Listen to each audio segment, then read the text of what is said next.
परमेश्वर का बड़े नाम की महिमा हो। सबको प्रभु यीशु मसीह के मीठे और पवित्र नाम से जय मसीह की।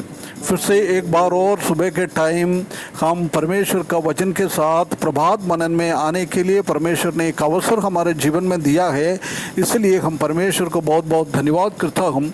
पिछले दिनों में हम उत्पत्ति की किताब 33 अध्याय से कुछ बातें हम मनन करके आ रहा था। उसी का 1 से लेकर 11 पद तक हमने पिछले दिनों में याद किया है। उधर हम देख सकता है कि एसाव कैसे याकूब को एक गर्माहट स्वागत कर रहा है, वो बात को हमने देखा है। एसाव के जीवन में एक बहुत बड़ा परिवर्तन आ गया है। उसने 20 साल पहले कितना गर्माहट के साथ याकूब को मार डालने के लिए सोचा था, उसके लिए निर्णय लिया था, परंतु जब याकूब वापस आ रहा है सुनकर उसी को ऐसा गुस्सा उसी के जीवन में नहीं आया है। वो एक अच्छी तरफ से उसको स्वागत कर रहा है, ये बात को हम देख सकता है।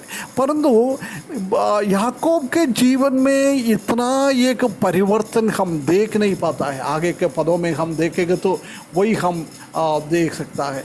आज हम अभी उसी के बाद याकूब वो परमेश्वर का वायदा किया हुआ जगहों में चल रहा है, उसी का विवरण दिया हुआ है। 12 से लेकर 17 पद तक हम देख सकते हैं कि याकूब और एसाव अलग अलग हो रहा है। याकूब सुकोत की ओर जा रहा है, ये बात को हम देख सकता है। हम उसका 12वां पद में ऐसे लिखा है, फिर एसाव ने कहा, हम बढ़ चले और मैं तेरे आगे आगे चलूँगा। देख एसाव का परिवर्तन, जीवन का परिवर्तन। याकूब के साथ चलने का बहुत एक इच्छा, याकूब को भी केयर करने के लिए, उनका संपत्ति को केयर करने के लिए बहुत बड़ा एक इच्छा एसाव के जीवन में था। एसाव उसी के लिए तैयारी हो रहा है, परंतु याकूब 13 पद में क्या बोल रहा है? याकूब ने कहा, हे मेरे प्रभु, तू जानता है कि मेरे साथ सुकुमार लड़के और दूध देने वाला हारी भेड़ बकरियां और गायें हैं। यदि ऐसा पशु एक दिन भी अधिक हो हक जाए तो सबके सब मार जाएगा। वो जाने के लिए तैयारी था, परंतु याकूब यही नहीं चाहता है कि मैं दोनों एक साथ चलूं। एसाव के साथ चलने के लिए उसी का जीवन में कोई इच्छा नहीं था।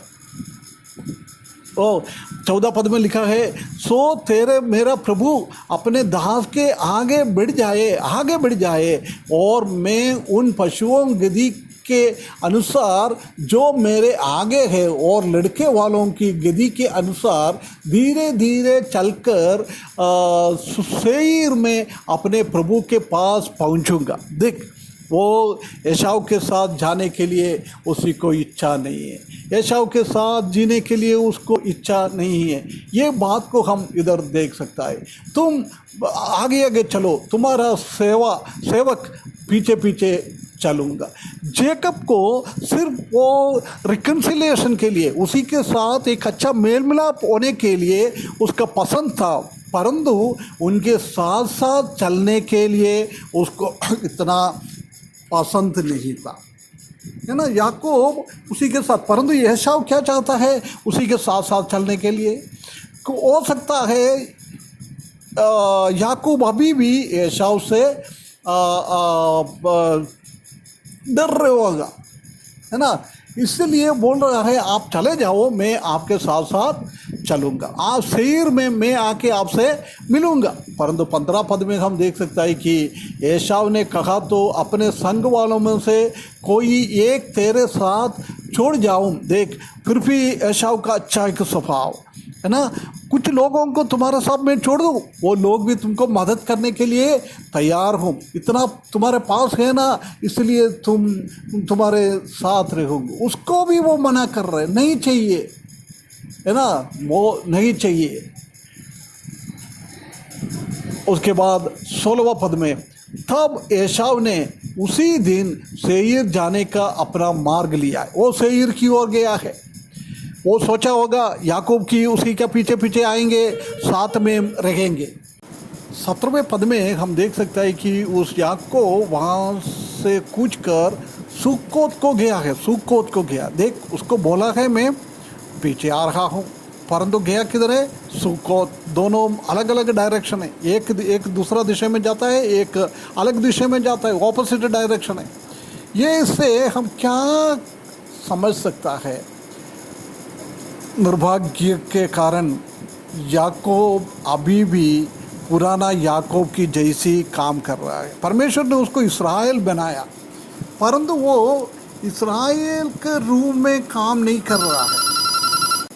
उसने बोला सियोर की तरफ से आ रहा है, परंतु ईसाव उधर से बहुत आगे चला गया, सुक्कोत की ओर चले गया। इधर से हम देख सकते हैं कि इस्राएल और याकूब दोनों एक ही टाइम एक साथ रह नहीं सकता है, दोनों स्वभाव एक साथ नहीं रह सकता है।